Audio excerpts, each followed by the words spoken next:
7 de la tarde con 7 minutos. Vamos a cambiar de tema. Les vamos a contar que el señor Eli Carmon, doctor en ciencias políticas, asesor del ministro de Defensa israelí y experto en medidas antiterroristas, está aquí en nuestro país para compartir su experiencia con las autoridades chilenas en el combate contra este delito. ¿Cuáles son los pasos que debería realizar el gobierno para evitar otros bombazos como los ocurridos a mediados de año en la capital?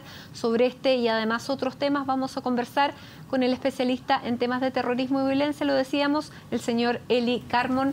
Muchísimas gracias por acompañarnos. Bienvenido, muchas gracias. Gracias por invitarme. Señor Carmon, bueno, entiendo usted también es asesor del Ministerio de Defensa israelí y, bueno, lamentablemente hemos visto hace pocas horas este atentado que ha terminado con la vida de 5 israelíes que estaban en una sinagoga en Jerusalén y también con la vida de los 2 atacantes.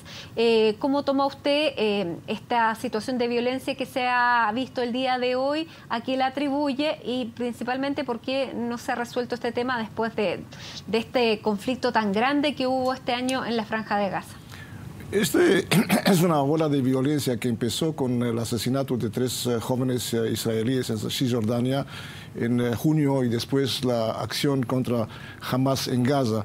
Entonces hay la influencia de los acontecimientos en Cisjordania y también el resultado de esta acción en Gaza, que fue muy violenta. El hecho nuevo, creo, en las últimas semanas es la incitación de la autoridad palestina, que está en competición con Hamas.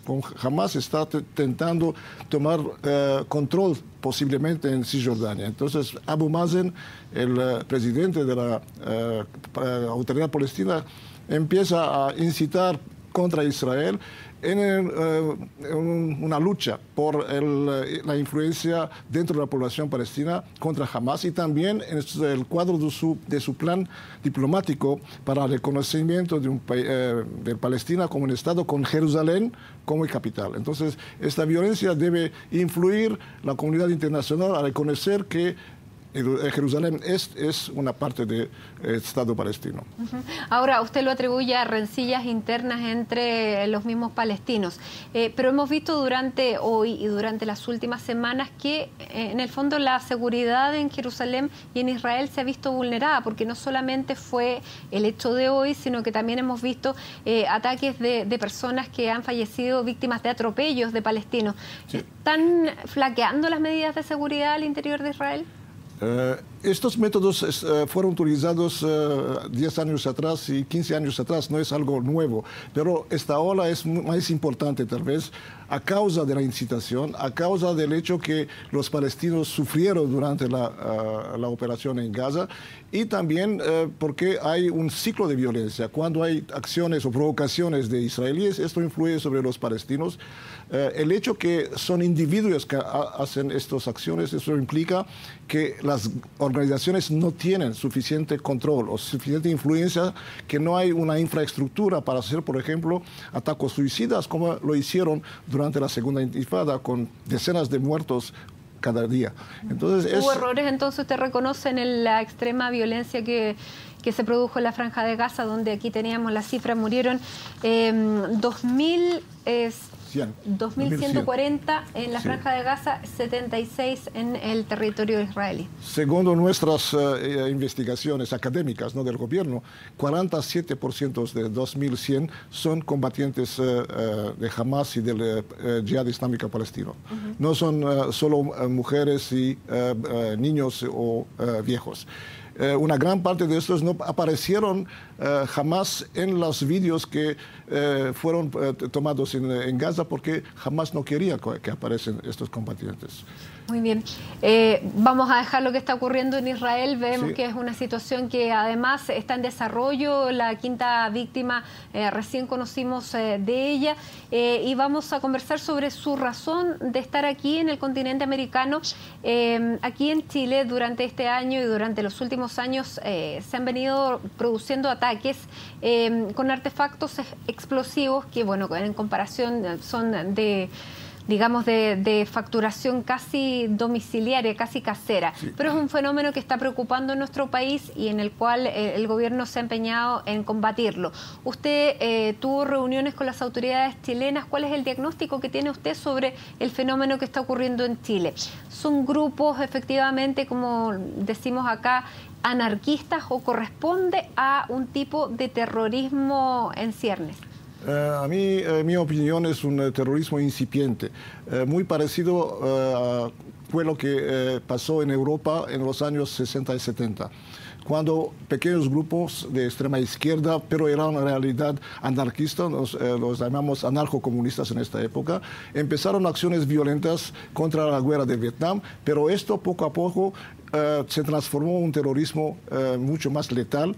Y acá está justamente la fase cuando hay una primera víctima de un ataque terrorista con explosivos. Esto implica que el grupo debe entrar en clandestinidad para huir de la acción policial. La entrada en clandestinidad de un grupo pequeño, puede ser pequeño, 10, 15, 30 personas, pero esto provoca una radicalización interna. También no hay más contacto con la base social y política. Entonces, esto es el momento justamente cuando se debe actuar con determinación y muy rápidamente para no permitir este desarrollo en un grupo terrorista mucho más peligroso. ¿Y cuáles serían las medidas que se deberían adoptar en forma concreta? Antes de todo es la inteligencia, saber cuáles son las personas que son detrás de esto, que la justicia sea hecha rápido y con determinación, porque sabemos que a veces hay leyes, pero no siempre son implementadas de manera determinada, y también ver si hay reivindicaciones que pueden ser tal vez tratados sobre el plan social o el plan económico. Es un todo entero, no esto solamente la acción policial que importa. Pero fundamentalmente fortalecer la inteligencia. Se dice que la inteligencia israelí es una de las más eficientes del mundo. ¿Cómo pueden ustedes a lo mejor traspasar este expertise a las policías locales? Yo no soy un experto que da consejos prácticos inmediatamente a las autoridades chilenas, no llegué por esto, pero intentar de comprender la situación y presentar algunos comentarios y sugestiones. Pero creo que una de las cosas muy importantes es una cooperación muy estrecha entre la policía y la opinión pública, el pueblo. Esta gente está entre otras personas, si son sospechosos, si la población tiene fiducia en la policía y transmite informaciones, la policía da informaciones a la población sobre lo que está. No infiltrar. Infiltración es la parte operativa. Yo hablo de una relación entre la policía y la población donde hay estos hechos, donde acontecen estos hechos, y después es necesaria una cooperación muy estrecha y transparente entre los varios organismos, que hay acá, carabineros, policía, servicios de inteligencia, solamente un trabajo conjunto que utiliza todas las fuentes que existen en esta comunidad, nosotros llamamos comunidad de inteligencia, pueden justamente llegar a un resultado más eficaz. Y en nuestro caso, en Israel, por ejemplo, hay una cooperación en real time, realmente, por toda operación que implica terrorismo. Creo que acá también, como este fenómeno todavía no es clarificado, todavía no hay un cuadro exacto de lo que está dentro de estas acciones. Esta cooperación de inteligencia es muy importante. Ahora usted se reunió aquí en Chile con autoridades locales para expresar y para intercambiar opiniones. ¿Con quién se reunió, señor Carmen? Por ejemplo, ayer hubo una participación en un seminario de las municipalidades de Chile. La Asociación de Municipalidades. Sí, hablé ahí también con el alcalde de Las Condes, que participó, y un ex jefe de la policía de Chile. Esta mañana encontré un grupo de policías y carabineros y expliqué que desde el punto de vista del terrorismo exterior, la amenaza de terrorismo externo a la América Latina, esto incluye también a Chile, la actividad clandestina y de terrorismo de Irán y Hezbollah es mucho más permanente, yo puedo decir inmediata. 2 semanas atrás fue arrestado en Perú un operativo... Activistas de Hezbollah aquí en América Latina. En América Latina. Fue arrestado en Perú, en Lima, un operativo de Hezbollah que llegó de manera clandestina, se casó con una señora divorciada y preparó probablemente un atentado cuando la policía descubrió explosivos en su casa. También últimamente las autoridades de Brasilia permitieron la publicación de un reporte de la Policía Federal en el cual se ve que hay, a partir de 2006-2008, una cooperación entre Hezbollah en Brasil y los grupos de criminales, el PCC, que es un grupo de crimen organizado en las prisiones de Brasil. Usted habla de Brasil, de Perú. ¿Hay ciertos países que sean más propensos o más abiertos a recibir inmigrantes sin tantos controles, que sean a lo mejor más fácil de infiltrar por parte de...? Históricamente nosotros sabemos que Hezbollah e Irán están utilizando pequeñas comunidades libaneses chiitas que llegaron acá después de la Segunda Guerra Mundial, principalmente en zonas de libre comercio. La triple frontera entre Paraguay, Argentina y Brasil es muy conocida.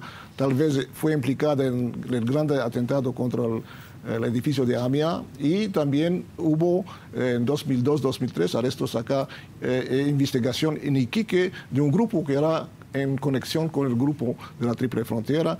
Lo mismo sucede en Colombia y en Venezuela, en zonas de libre comercio. Que también coincide con que son personas que se dedican al comercio las que vienen de esos lugares, y también tampoco es necesario estigmatizar a todos los que vienen desde claro, hay una zona. Comunidad que está aprovechada a veces por esta gente, que a veces llegan como inmigrantes o llegan como familiares de algunos que tienen un comercio legal, pero también pueden ser implicados en actividades ilegales, incluso narcotráfico. Por ejemplo, en Brasil y en Paraguay es sabido que están implicados en narcotráfico. Esto es un método para financiar Hezbollah en Líbano, pero en el mismo tiempo para pagar acá gente, pero una infraestructura que sirve en el momento que hay una decisión política de hacer un atentado. ¿Las policías locales en América Latina están preparadas para, digamos, detectar estos grupos? Las policías locales conocen el problema, incluso en Chile y en Brasil, en Paraguay. El problema es que es difícil penetrar en estos grupos que son muy estrechos, muy clandestinos, y también tienen relaciones familiares, que es muy difícil reclutar gente allí. Hay también el problema de la lengua. Estos hablan árabe, utilizan métodos de un lenguaje que es de la clandestinidad. Entonces ellos están actuando en países donde saben que es más difícil descubrir la actividad, porque las autoridades locales no están trabajando cada día sobre esto. Utilizan esta posibilidad en países como Brasil, Paraguay y tal vez Chile.